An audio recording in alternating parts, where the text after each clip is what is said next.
ஆளுநர் கூட ஒப்புதல் அளிக்க தேவையில்லை. உச்சநீதிமன்றமே இந்த 10 மசோதாக்களுக்கு ஒப்புதல் அளித்து அந்த 10 மசோதாக்களும் இன்று முதல் நடைமுறைக்கு வரும்படியாக உத்தரவிட்டுள்ளது. ஒரு கவர்னர் ஒரு ஃப்ரெண்டாக இருக்கணும், ஃபிலாசபராக இருக்கணும், கைடாக இருக்கணும், ஒரு அட்வைசராக இருக்கணும்.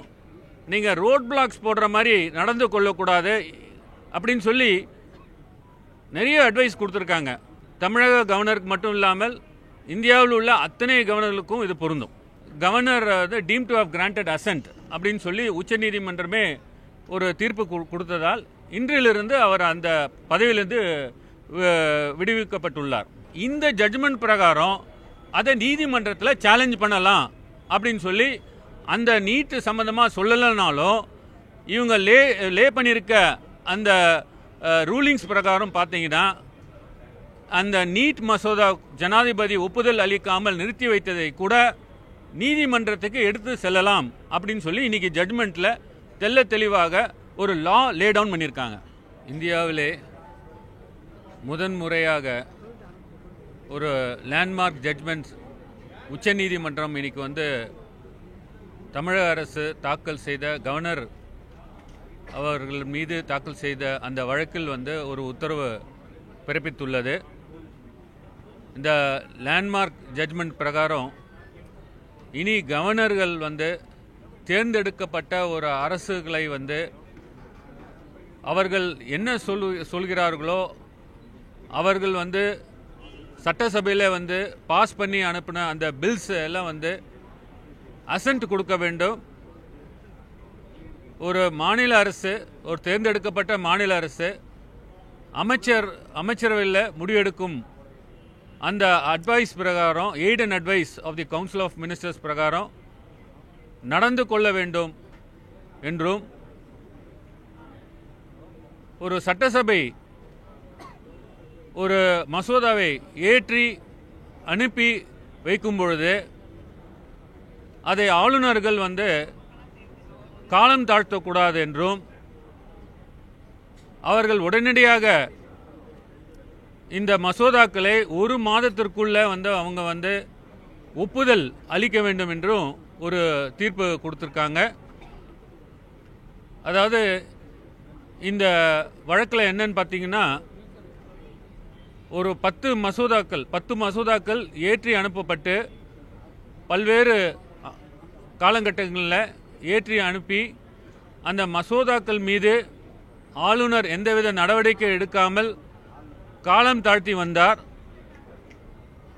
அதை எதிர்த்து உச்சநீதிமன்றத்தில் மாண்புமிகு தமிழ்நாடு முதலமைச்சர் அவர்கள் அவருடைய அட்வைஸ் பிரகாரம் இந்த வழக்கு தாக்கல் செய்தோம்.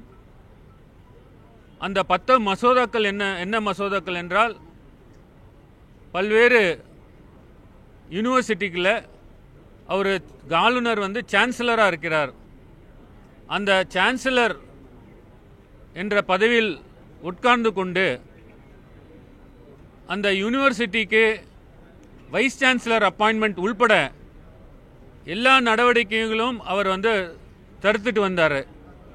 ஆகவே அந்த சான்சலர் பதவியில் நீடிக்கக்கூடாது, அவர் வெளியேற்றி அதற்கு பதிலாக மாநில அரசு அவங்க நாமினேட் பண்ணுறவர்கள் சான்சலராக இருக்க வேண்டும் என்ற மசோதாக்கள், அந்த மசோதாக்கள் ஏற்றி அனுப்பி காலந்தாழ்த்தி வந்ததினால் இந்த வழக்கு தொடரப்பட்டது. அது மட்டும் இல்லாமல் ரெமிஷன் ஆஃப் சென்டென்சஸ், அந்த ரெமிஷன் ஆஃப் சென்டென்சஸ் கைதிகள் அவர்களுடைய ரெமிஷன் ஆஃப் சென்டென்ஸ்க்காக அந்த ஃபைல்ஸ் அனுப்பப்பட்டு அந்த ஃபைல்லையும் எந்த நடவடிக்கையும் எடுக்காமல் காலந்தாழ்த்தி வந்தது. அது மட்டும் இல்லாமல் Tamil Nadu public service commission appointments உள்பட எந்த ஒரு ஃபைல் அனுப்பினாலும் அதன் மீது நடவடிக்கை எடுக்காமல் காலம் தாழ்த்தி வந்ததினால்தான் இந்த வழக்கு தாக்கல் செய்யப்பட்டது. இந்த வழக்கிலே இன்னைக்கு நான் சொன்ன பிரகாரம் ஒரு லேண்ட்மார்க் ஜட்ஜ்மெண்ட்ஸ் கொடுத்துருக்காங்க.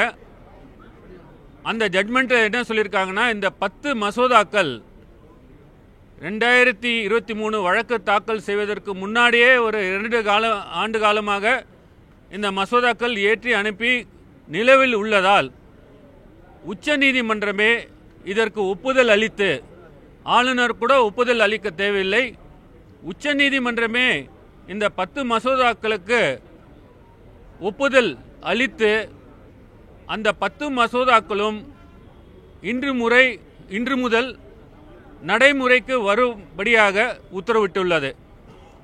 அது மட்டுமில்லாமல்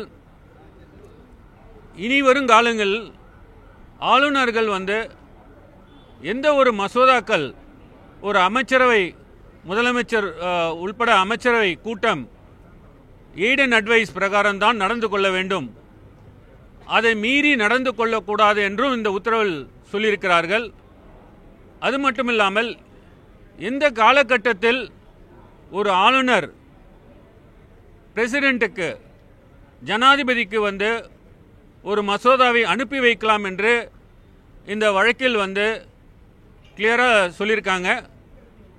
அதன் பிரகாரம் ஒரு 4-5 பிரிவுகளில் எங்கெல்லாம் ஜனாதிபதி ஒப்புதல் தேவைப்படுகிறதோ அந்த காலகட்டத்தில் தான், அந்த நேரத்தில் தான் நீங்கள் ஒரு மசோதாவை ஜனாதிபதிக்கு அனுப்ப வேண்டும் என்று இந்த வழக்கில் சொல்லியிருக்காங்க. அது மட்டுமில்லாமல் கால நிர்ணயம் செய்திருக்கிறார்கள். ஒரு மசோதா ஒரு ஆளுநருக்கு வந்துவிட்டால் அந்த மசோதா 30 நாட்களுக்குள் நடவடிக்கை எடுக்க வேண்டும். நீங்கள் ஜனாதிபதிக்கு ஒப்புதலுக்கு அனுப்ப வேண்டும் என்று அந்த வழக்கு தீர்ப்பின் பிரகாரம் எப்பெல்லாம் ஜனாதிபதிக்கு அனுப்பலாம்னு சொல்லியிருக்காங்க. அதன் பிரகாரம் ஜனாதிபதிக்கு அனுப்ப வேண்டும் என்று முடிவு எடுக்கும் பட்சத்தில் 3 மாத காலத்தில் நீங்கள் அனுப்பி வைக்கலாம் அப்படின்னு சொல்லியிருக்காங்க. ஆகவே இந்த வழக்கு ஒரு பெரிய வரலாற்று சிறப்புமிக்க ஒரு வழக்காகும், ஒரு தீர்ப்பாகும். இந்த வழக்கை தாக்கல் செய்ய வேண்டும் என்று மாண்புமிகு முதலமைச்சர் அவர்கள் தமிழ்நாட்டின் நலன் கருதி உச்சநீதிமன்றத்திலே தாக்கல் செய்தது ஒரு வரவேற்கத்தக்க ஒரு விஷயமாகும். எங்களுடைய முதலமைச்சர் இந்த வழக்கின் மூலம் இந்தியாவில் உள்ள அத்தனை மாநிலங்களுடைய சுயாட்சியை நிலைநாட்டியிருக்கிறார். இந்த வழக்கின் மூலமாக டெமோக்ராட்டிக்லி எலெக்டட் கவர்மெண்ட்ஸ் இனிமேல் கான்ஸ்டிடியூஷன் பிரகாரம் அவர்கள் செயல்பட்டு கவர்னர்கள் இடையூறாக இருந்தால் நீதிமன்றத்துக்கு அணுகலாம் என்று வரலாற்று சிறப்புமிக்க இந்த தீர்ப்பை வாங்கியிருக்கார். இந்த தீர்ப்பு தமிழ்நாட்டுக்கு மட்டுமில்லை, இந்தியாவில் உள்ள அத்தனை மாநிலங்களுக்கும் இது பொருந்தும். ஆகவே இது ஒரு பெரிய ஹிஸ்டாரிக்கல் ஜட்ஜ்மெண்ட். இனி வரும் காலங்களில் கவர்னர் காலந்தாழ்த்த முடியாது. அந்த வழக்கில் பார்த்தீங்கன்னா கவர்னருக்கு என்னெல்லாம் அட்வைஸ் கொடுத்துருக்காங்க நீதிமன்றம் பார்த்தீங்கன்னா, ஒரு கவர்னர் ஒரு ஃப்ரெண்டாக இருக்கணும், ஃபிலாசபராக இருக்கணும், கைடாக இருக்கணும், ஒரு அட்வைசராக இருக்கணும், நீங்கள் ரோட் பிளாக்ஸ் போடுற மாதிரி நடந்து கொள்ளக்கூடாது அப்படின்னு சொல்லி நிறைய அட்வைஸ் கொடுத்துருக்காங்க. ஸோ இந்த ஜட்மெண்ட் தமிழக கவர்னருக்கு மட்டும் இல்லாமல் இந்தியாவில் உள்ள அத்தனை கவர்னர்களுக்கும் இது பொருந்தும். சார், இப்போ இந்த யூனிவர்சிட்டிஸ்க்கு இதுக்கு முன்னாடி வேந்தரா கவர்னர் இருக்கிறார். இப்போ இந்த தீர்ப்பின் மூலமா தமிழ்நாடு அரசு நேரடியாக வேந்தர்கள் நியமிக்குமா அல்லது முதலமைச்சரே வேந்தரா இருப்பார்? இந்த 10 பில்ஸில் கவர்னர் சான்சலராக இருக்கிற அந்த யூனிவர்சிட்டியில் அவரை ரிமூவ் பண்ணுறதுக்காக தான் இது ஏற்றப்பட்டது. இந்த பில்ஸ் இனி தீர்ப்பின் பிரகாரம் governor deemed to have granted assent அப்படின்னு சொல்லி உச்சநீதிமன்றமே ஒரு தீர்ப்பு கொடுத்ததால் இன்றிலிருந்து அவர் அந்த பதவியிலிருந்து விடுவிக்கப்பட்டுள்ளார். நீங்கள் அந்த பில்ஸில் யாரை குறிப்பிட்டிருக்காங்களோ, தமிழ்நாடு அரசு நாமினேட் பண்ணுறாங்களோ அவங்க தான் இந்த சான்சலராக இருப்பாங்க. இன்னைய தேதியில் இன்னைக்கு அது அட்டார்னி ஜெனரலே நீதிமன்றத்தில் சொன்னார். ஆனால் தீர்ப்பு பகரப்பட்டுள்ளது. இதுமேல் நடவடிக்கை அவங்க என்ன போட்டாலும், பெட்டிஷன் போட்டாலும் அதை எதிர்த்து நாங்கள் வாதாடுவோம்.